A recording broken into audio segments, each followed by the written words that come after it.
Kalau ditanya ya apa yang membedakan, apakah ada perbedaan? Kalau ada perbedaan, apa yang membedakan? Ya, pencobaan yang dialami oleh orang-orang dunia secara umum dengan pencobaan atau ujian yang dialami oleh orang-orang Kristen, atau secara khusus oleh hamba-hamba Tuhan yang notabene setiap hari membaca, merenungkan firman Tuhan, bergelut dengan firman Tuhan. Nah, apa yang menjadi pembedaannya? Ya, ini yang akan kita renungkan pada saat ini. Oleh sebab itu, mari kita membaca firman Tuhan dalam Matius pasal yang keempat, ayat 1 sampai yang ke-11. Matius pasal yang keempat, ayat 1 sampai 11. Kita baca secara responsorial bergantian. Matius 4 ayat 1 sampai 11. Pencobaan di padang gurun. Maka Yesus dibawa oleh Roh ke padang gurun untuk dicobai. Bersama-sama ya, ayat 2.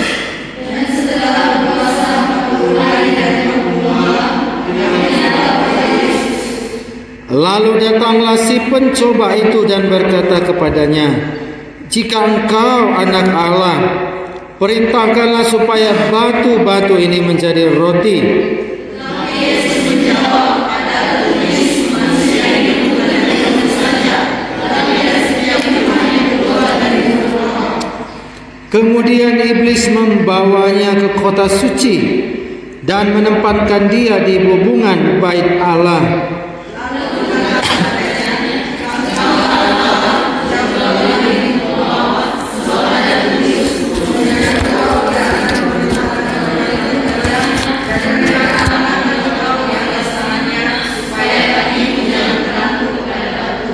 Yesus berkata kepadanya, "Ada pula tertulis, janganlah engkau mencobai Tuhan Allahmu."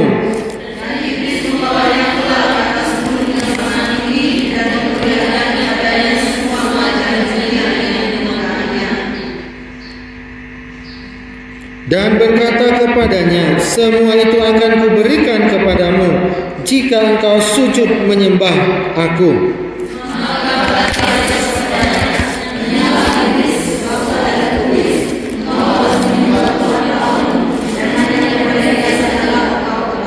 Lalu iblis meninggalkan dia dan lihatlah malaikat-malaikat datang melayani Yesus. Amin. Nah, Bapak Ibu Saudara yang terkasih dalam nama Tuhan Yesus, ini tidak sekedar sebuah cerita yang hebat, yang menakjubkan. Ya, Yesus tidak sekedar turun dari surga ke bumi untuk memberikan sebuah contoh, tapi memang ada sebuah hal yang sangat penting yang sudah terhilang dari manusia, yaitu kemenangan.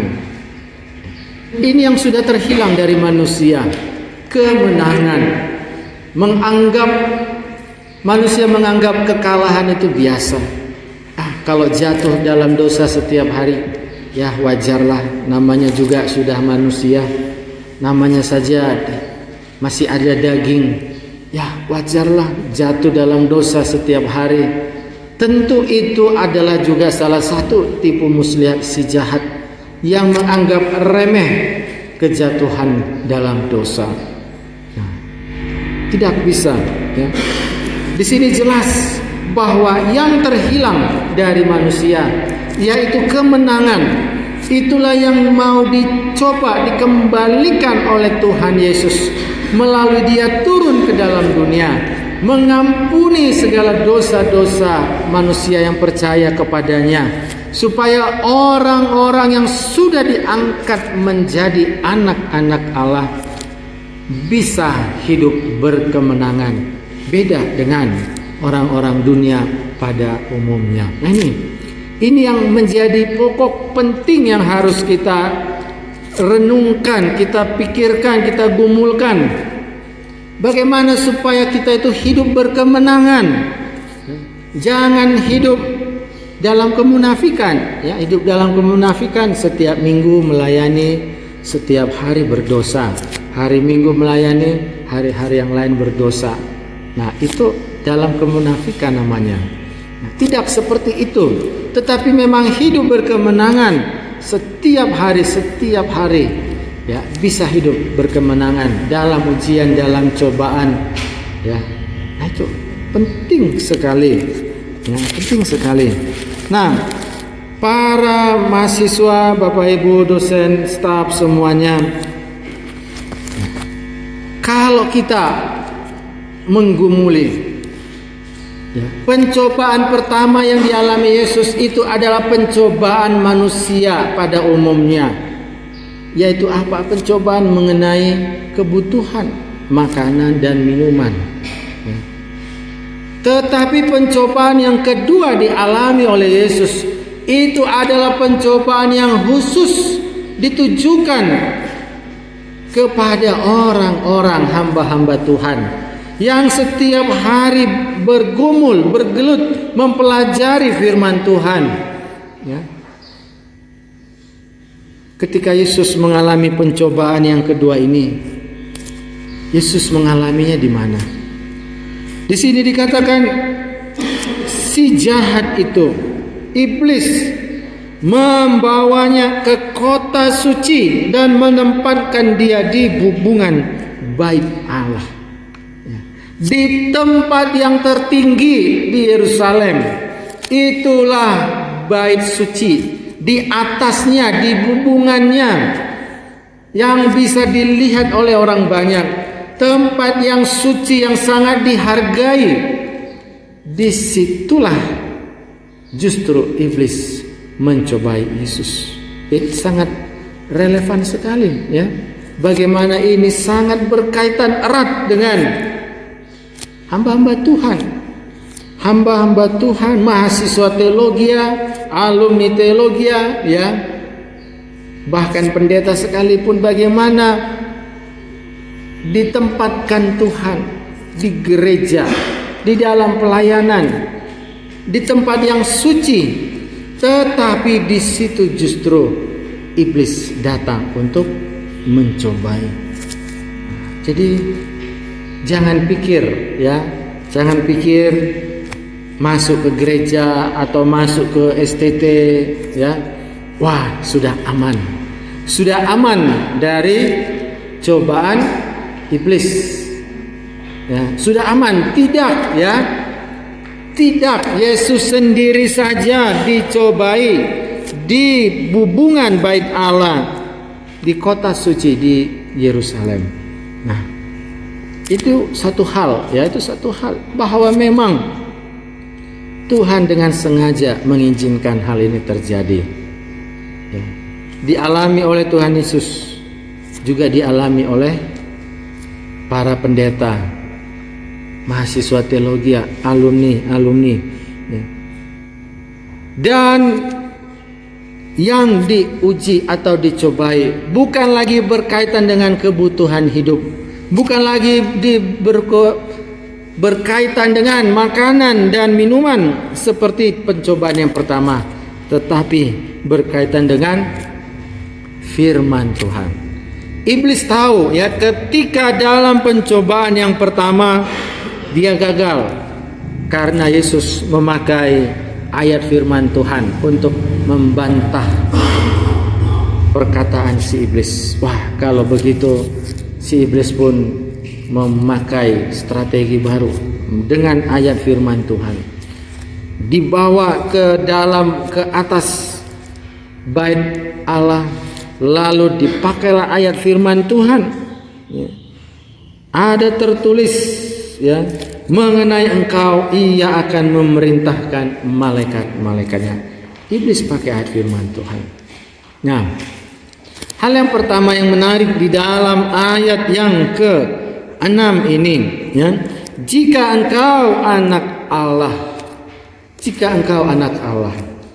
Hal yang pertama yaitu mengenai meragukan posisi. Iblis mulai mencoba meragukan posisi Yesus. Jikalau engkau anak Allah.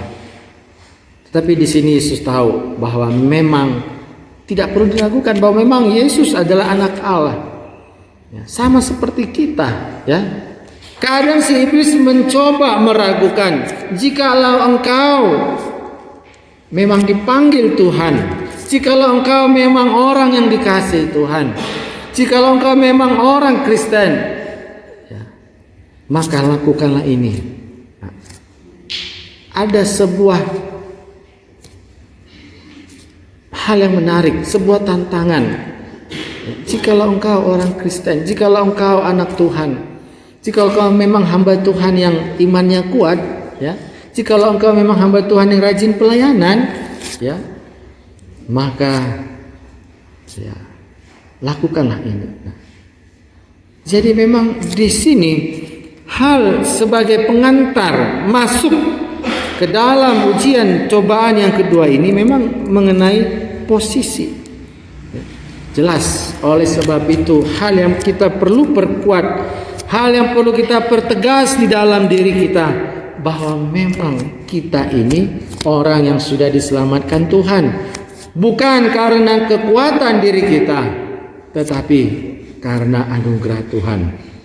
Ini posisinya harus jelas, supaya kita tidak sombong secara rohani, bahwa apa yang kita sudah raih, kita sudah capai pada saat ini, memang benar itu adalah berkat dari Tuhan.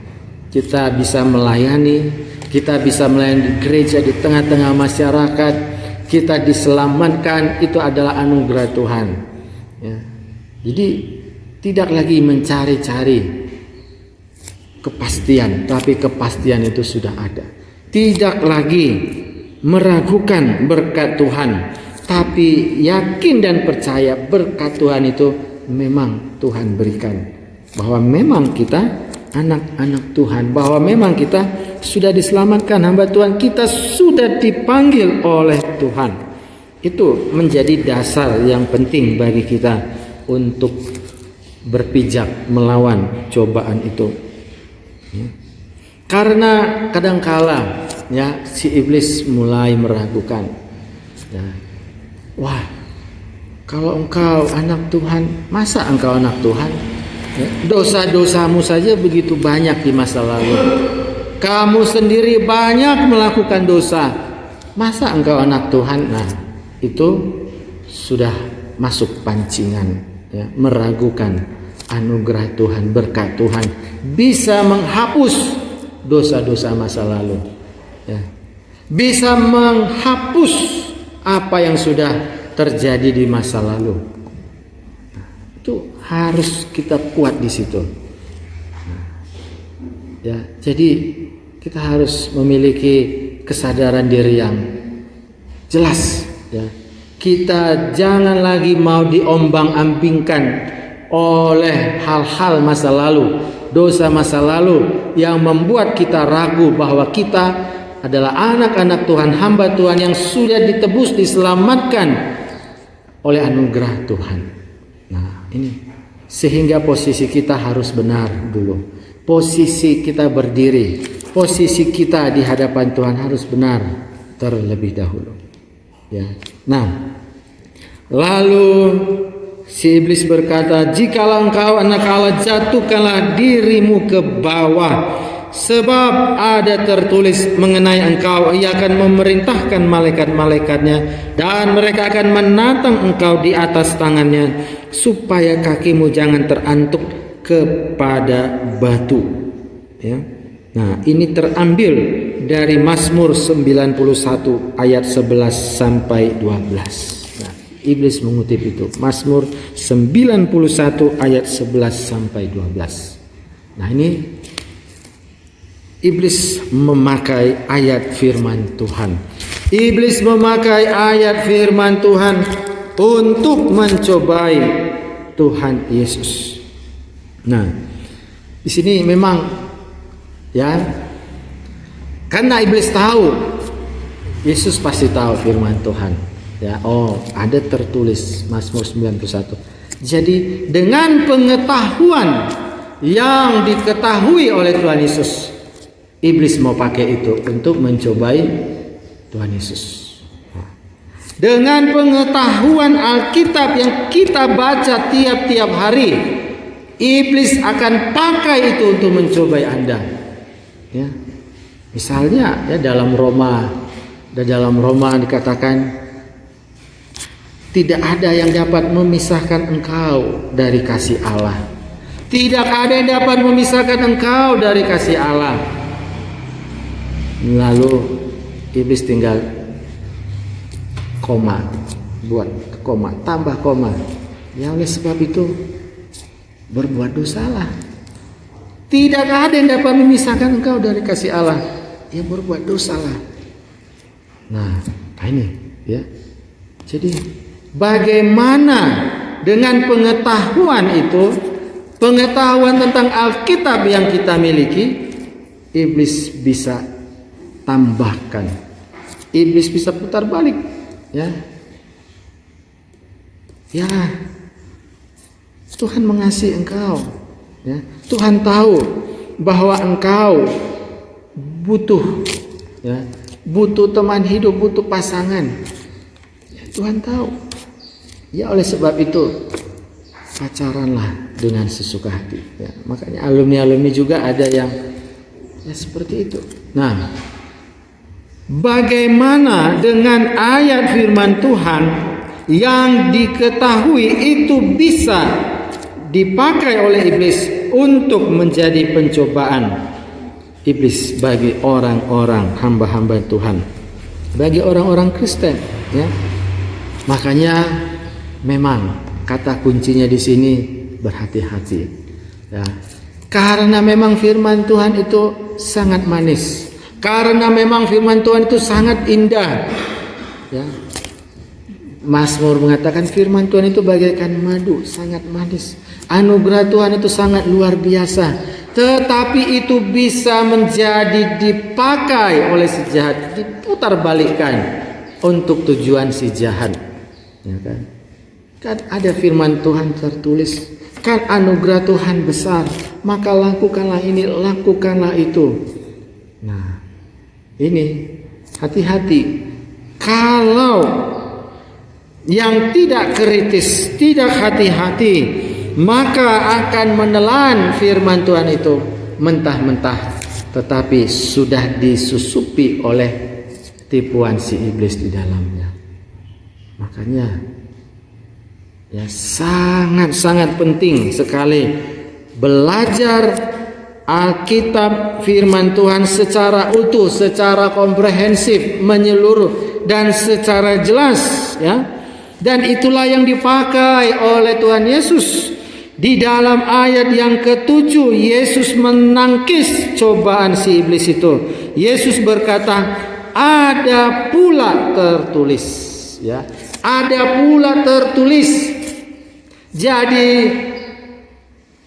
firman Tuhan yang dikutip oleh si iblis, Tuhan Yesus bantah dengan firman Tuhan yang tertulis dalam kitab-kitab yang lain. Nah ini, ya. Jadi pedang dilawan dengan pedang, ya. Firman Tuhan adalah pedang, ya. Harus dilawan dengan pedang, dengan kebenaran, dengan keseluruhan. Nah, ada pula tertulis, janganlah engkau mencobai Tuhan Allahmu. Ini sangat menarik sekali. Janganlah engkau mencobai Tuhan Allahmu. Nah, ada yang memahaminya, janganlah engkau mencobai Tuhan Yesus. Nah, tapi sebenarnya yang lebih tepat, mencobai Tuhan Allah. Allah Tritunggal, Allah Bapa di surga. Janganlah engkau mencobai Tuhan, ya. Mencobai Tuhan. Ini sering kita dengar istilah ini. Jangan engkau mencobai Tuhan. Jangan engkau mencobai Tuhan. Maksudnya apa mencobai Tuhan? Maksudnya itu, ya, mau mencobai Tuhan itu artinya, ya, itu artinya tidak mau berjalan secara normal, tetapi meminta Tuhan menyatakan mujizat kepada Anda yang tidak bertanggung jawab. Tidak mau berjalan secara normal. Ya, sama seperti yang dikatakan iblis ini. Lompat. Ya, tidak usah berjalan, lompat. Ya, pasti malaikat menatang. Itu sama seperti mencobai Tuhan, ya. Gak perlu belajar, berdoa minta Tuhan, Tuhan, aku mau lulus ujian. Tidak mau secara normal belajar, tapi berdoa, Tuhan, aku mau lulus ujian. Ini melompat, tidak mau berjalan normal. Maunya Tuhan melakukan keajaiban sama aku, gak mau berjalan dengan normal. Nah, padahal itulah namanya mencobai Tuhan. Ya. Sama seperti ya, orang ya,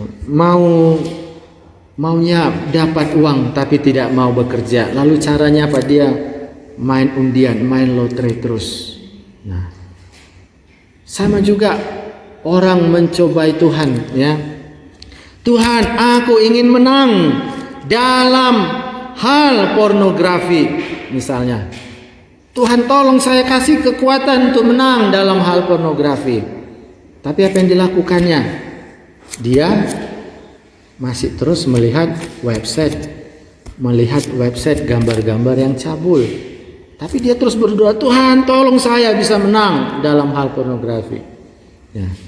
Tuhan, tolong saya supaya bisa tidak lagi pakai narkoba. Tapi apa yang dilakukan? Masih berteman dengan orang-orang yang pakai narkoba. Itu namanya mencobai Tuhan, ya. Itulah jelas-jelas mencobai Tuhan. Berdoa, Tuhan, tolong kasih kekuatan bagi saya, tapi saya sendiri menjatuhkan diri, membuka celah. Ya, itu. Tuhan, saya mau memulai rumah tangga dengan baik. Tapi apa yang dilakukan? Ya, bergaul dengan bebas. Pacaran tidak sehat, tapi berdoa, Tuhan, tolong saya nanti ingin memiliki rumah tangga yang baik. Saya ingin mendapat pasangan yang seimbang. Ya, saya ingin pasangan saya, kami sama-sama melayani. Ya, tapi apa yang dilakukan? Pacaran sana sini, sembrono. Nah, itu namanya mencobai Tuhan. Ya. Jadi memang disinilah perlu hikmat bijaksana yang daripada Tuhan. Seperti nats pembimbing tadi, ya, 2 Timotius 3 ayat 16. Firman Tuhan bermanfaat untuk mendidik orang dalam kebenaran, mengajar orang apa yang menjadi salah, ya, memberi hikmat.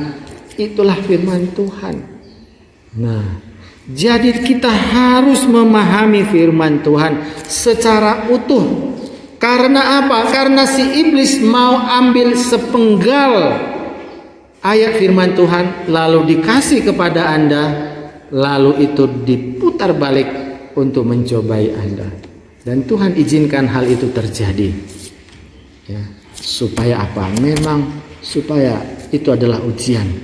Ya, karena Tuhan ingin tahu apakah Anda sungguh-sungguh melakukan firman Tuhan atau mengikuti kehendak diri sendiri. Nah, itu jelas sekali tujuan ujian dan cobaan yang Tuhan izinkan. Nah, jadi para mahasiswa alumni yang terkasih dalam nama Tuhan Yesus, ya, kita jangan mencobai Tuhan. Yesus mengatakan, janganlah engkau mencobai Tuhan Allahmu. Ya. Manusia memakai pikirannya sendiri dengan firman Tuhan yang dia tahu. Dia mau pakai ayat firman Tuhan ini untuk apa? Untuk menagih, menuntut Tuhan. Ya, Tuhan tidak bisa, Tuhan nggak mau.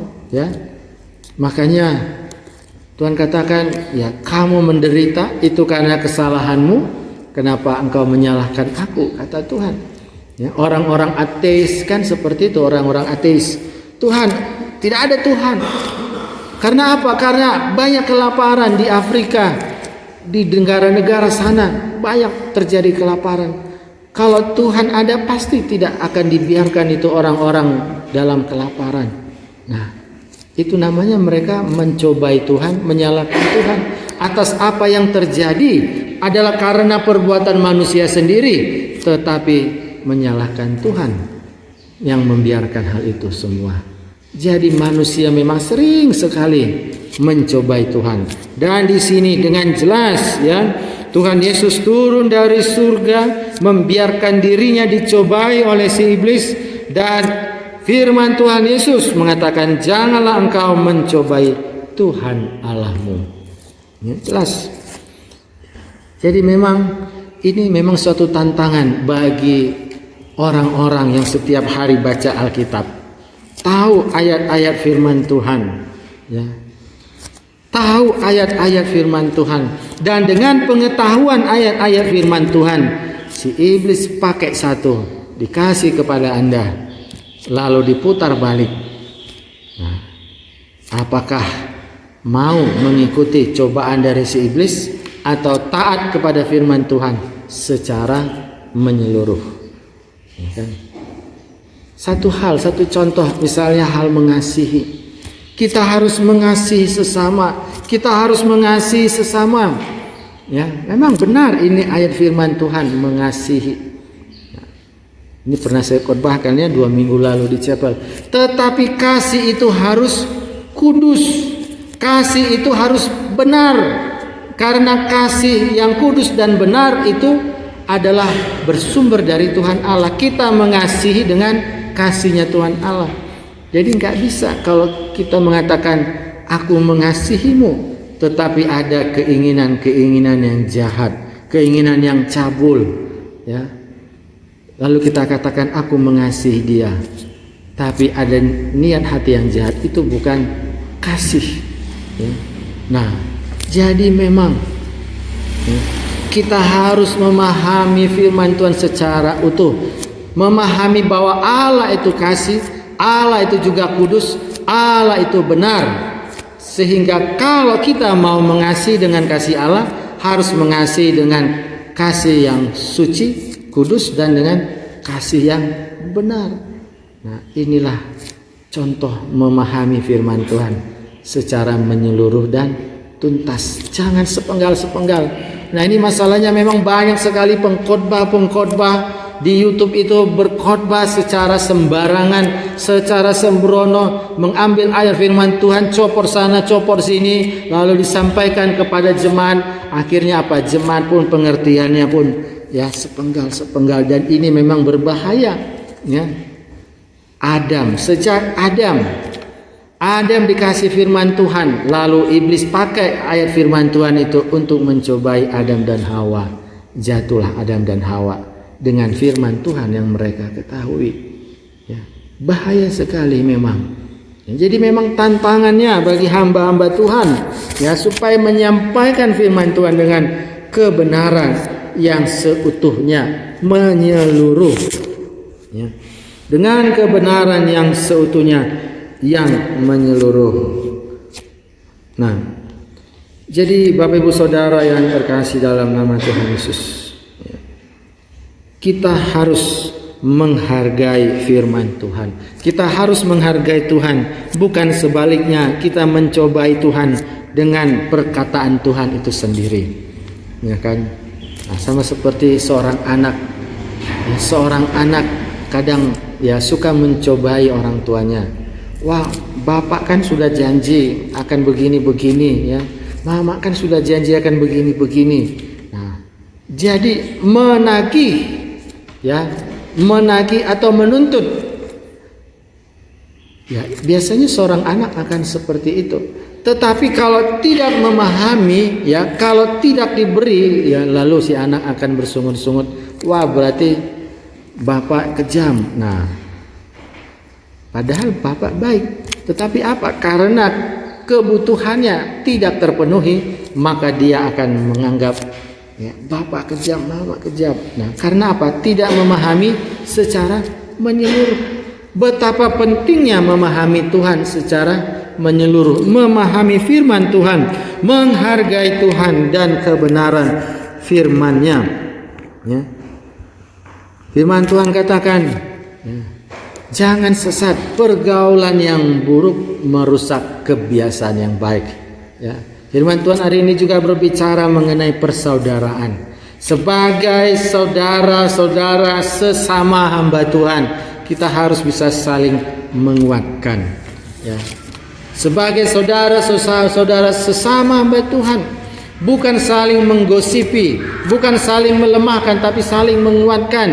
Karena para hamba-hamba Tuhan, ya, kalian semua punya masa lalu yang unik, yang tersendiri, yang berbeda-beda satu sama lain.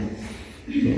Jangan merasa kuat, justru dengan pemahaman, dengan kasih yang kita tahu, kita mengasihi sesama hamba Tuhan, menguatkan, menopang, ya, saling menopang. Itulah persaudaraan yang rukun di dalam Tuhan. Nah, jadi penting sekali. Karena memang seperti itu. Iblis maunya merusak, Tuhan maunya sempurna. Oleh sebab itu, hal-hal yang sudah pernah dirusak oleh iblis, mari kita perbaiki, ya, dengan ketaatan. Ya, sama seperti Yesus. Yesus menang di dalam ketaatannya, dan Yesus menuju kepada kesempurnaan, melakukan firman Tuhan dari Bapa di surga secara sempurna. Ya, begitu juga kita, ya. Kita diberi ujian, kita diberi cobaan supaya kita terbiasa menderita, terbiasa menang, dan dengan kemenangan ketaatan itu kita menuju kesempurnaan yang Tuhan kehendaki dalam kehidupan kita. Nah, makanya ya, firman Tuhan katakan bahwa kita harus menghargai Tuhan, menghargai karya Tuhan seutuhnya. Kita harus menghargai Tuhan, kebenaran firman Tuhan seutuhnya. Orang-orang yang berdosa harus menanggung hukuman. Jadi jangan sepele. Tidak apa-apa berdosa, kan anugerah Tuhan besar. Tidak apa-apa berdosa, kasih Tuhan besar. Nah, ini kadang salah, keliru. Ya. Orang yang berdosa itu harus menanggung hukuman. Dan syukurnya, ya, Tuhan Yesus mati di kayu salib untuk menanggung hukuman kita yang harus kita tanggung. Hukuman yang harus kita tanggung karena dosa kita, Tuhan Yesus yang menjadi menanggungnya. Itu menjadi bukti bahwa orang berdosa harus menanggung hukuman. Jangan sepele terhadap dosa. Jangan sepele. Jangan sepele, tidak apa-apa. Jangan sepele terhadap dosa, karena memang dosa itu harus ditanggung, harus mendapat hukuman. Nah, oleh sebab itu kita harus memahami benar, kita sudah berdosa, kita harus menanggung hukuman, tetapi Yesus yang menanggung hukuman dosa-dosa kita. Jadi betapa kita harus menghargai pengorbanan Tuhan Yesus di kayu salib. Jangan lagi sembarangan berbuat dosa, jangan lagi sembarangan jatuh dalam cobaan, harus menang terhadap cobaan. Itulah caramu menghargai, menghayati pengorbanan Tuhan Yesus di kayu salib. Nah, kalau belum sampai kepada penghargaan itu, maka kamu akan sembarangan jatuh lagi. Biasanya berdosa setiap hari, namanya juga masih di tubuh, di dalam tulang, dalam kulit, pastilah bisa mudah. Bukan soal itu, tapi bagaimana dengan menghargai pengorbanan Tuhan Yesus kayu salib, maka kita bisa menang setiap hari. Ya. Menghargai pengorbanan Tuhan Yesus di kayu salib. Ya. Jangan lagi mau sepele jatuh dalam dosa, dosa pornografi, ya, dosa menggosip, dosa-dosa yang lain. Ya. Jangan. Ya. Tuhan Yesus sudah menanggung dosa-dosa kita semua. Dosa harus ditanggung. Nah, masalahnya, ya, banyak orang, secara khusus hamba Tuhan, tidak menghargai pengorbanan Tuhan Yesus. Nah, akhirnya Bapa di surga kasih, ya, seperti Yakub itu ya, dipincang ya kaki Yakub, ya, bergulat dengan malaikat, lalu Yakub kakinya pincang, ya, dipukul Tuhan, kaki Yakub pincang, ya, sehingga harus berjalan pincang seumur sisa hidup Yakub. Nah, kadang Tuhan kasih seperti itu, Tuhan kasih sedikit pukulan supaya apa? Supaya kamu menghargai pengorbanan Tuhan Yesus, ya. Ternyata saya harus menghargai pengorbanan Tuhan Yesus. Tidak lagi sepele, tidak lagi sembrono melakukan dosa, tidak lagi sembarangan hidup di dalam Tuhan. Kita anak Tuhan, kita sudah dihapus dari segala dosa-dosa kita melalui pengorbanan Tuhan Yesus yang sangat amat berharga. Tetapi kalau kita masih belum sadar akan hal ini, Tuhan bisa kasih sedikit pukulan, ya, supaya kita sadar, supaya kita kembali lagi ke jalan yang benar, supaya kita sungguh-sungguh menghargai pengorbanan Tuhan Yesus, sehingga pada akhirnya kita lebih lagi hidup berkarya di dalam dunia ini, dan pada akhirnya kita menikmati hidup kekal di surga selama-lamanya.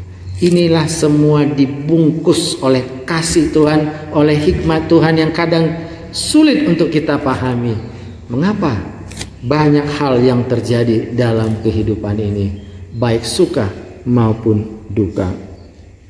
Nah, jadi Bapak Ibu Saudara yang terkasih dalam nama Tuhan Yesus, ya, di sini ada 4 hal, ya, dalam pencobaan yang kedua ini. Ya, saya sudah pernah berkhotbah tentang pencobaan yang pertama. Ya, saat ini saya berkhotbah tentang pencobaan yang kedua, dan waktu yang akan datang saya akan berkhotbah tentang pencobaan yang ketiga. Hal yang penting yaitu bahwa kita harus bersandar pada pimpinan Roh Kudus. Walaupun bersandar pada pimpinan Roh Kudus sama seperti Tuhan Yesus harus mengalami ujian, tetapi berserah saja. Ya Tuhan, ya Roh Kudus, kalau memang ini terjadi, memang harus diizinkan ini penderitaan terjadi, memang harus pikul salib setiap hari, aku berserah, bersandar pada pimpinan Roh Kudus, ya, tidak memberontak. Yang kedua, bersandar pada status asli manusia. Ya, seperti saya katakan tadi, bahwa kita adalah orang-orang yang sudah ditebus oleh anugerah Tuhan. Kita sudah ditebus, ya, diberi perlengkapan rohani, diberi senjata rohani, ya, sehingga kita bisa berperang dengan kemanusiaan yang sudah mandiri. Kita memahami secara manusia, kita memahami siapa diri kita, bagaimana anugerah Tuhan bekerja luar biasa dalam diri kita, maka kita bisa menang setiap hari. Yang ketiga, bersandar pada firman Tuhan. Bersandar pada firman Tuhan secara menyeluruh, secara tuntas, jelas kita pahami. Tidak hanya yang enak-enak yang kita ambil, tapi memahami firman Tuhan secara menyeluruh, seperti Allah itu kasih, Allah itu suci, kudus, dan Allah itu benar, ya, sehingga dari situ Allah setia dalam keadilannya, ya, bersandar pada kesetiaan pada Allah, ya, kesetiaan pada Allah, bahwa Allah memang sangat tahu bagaimana, sudah sejauh mana posisi rohani kita. Allah sangat tahu, sehingga kita tidak boleh bersandar pada kekuatan kita sendiri. Ketika kita jatuh, jangan bersandar pada kekuatan pikiran kita sendiri. Kita bersandar pada kesetiaan Allah saja. Allah akan mengangkat kita, membaharui kita menjadi ciptaan yang lebih dibaharui, lebih disempurnakan lagi, ya, karena memang Tuhan Allah kehendaki kita harus sempurna, masuk ke dalam surga dengan sempurna. Sempurna di dalam ketaatan kepada firman Tuhan, bukan sempurna dalam hal yang lain. Sempurna dalam hal ketaatan kepada firman Tuhan. Setiap hari taat pada firman Tuhan, itulah kesempurnaan yang Tuhan kehendaki.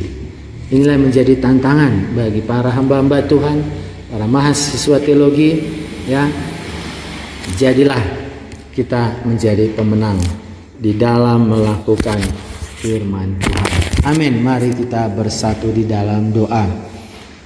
Bapa di dalam surga, kami mengucap syukur ya Tuhan, bahwa saat yang terindah adalah ketika kami mendengar firman Tuhan, merenungkan firman Tuhan, dan mengambil nilai-nilai kebenaran yang hakiki dari firman Tuhan untuk kami lakukan dalam hidup kami. Kami terapkan. Kami mengucap syukur ya Tuhan, bahwa pekerjaan Tuhanlah yang membuat semuanya ini berhasil.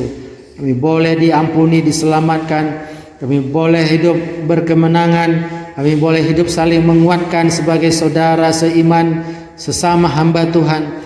Kami boleh hidup dalam dunia ini selagi Tuhan masih beri kami kesempatan untuk hidup. Di dalam anugerah Tuhan kami harus melayani Engkau ya Tuhan. Tuhan, siapakah diri kami? Kami sungguh mengucap syukur ya Tuhan. Terima kasih Tuhan. Engkau memakai kami, Engkau memakai STTUI, semuanya yang ada di sini. Terima kasih Tuhan. Ya Tuhan Yesus, Engkau adalah teladan yang sempurna. Bahkan Engkau sudah menyediakan jalan keselamatan, jalan kemenangan. Engkau memberikan contoh, Engkau juga menjalaninya dalam ketaatan, dalam penderitaan. Engkau menjadi pemenang ya Tuhan Yesus. Bila kami dapat memahami akan hal ini dan mengaplikasikannya dalam hidup kami, pikiran kami haruslah menjadi pikiran yang cerdas dalam firman Tuhan. Pikiran kami haruslah menjadi pikiran yang benar dalam firman Tuhan.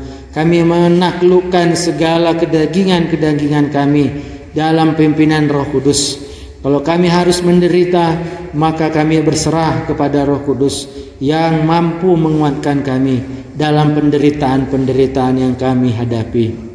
Terima kasih Bapa, terima kasih ya Tuhan Yesus, terima kasih ya Roh Kudus, Allah Tritunggal yang Esa, yang berkarya sempurna dalam hidup kami.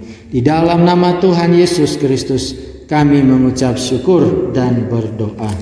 Amin.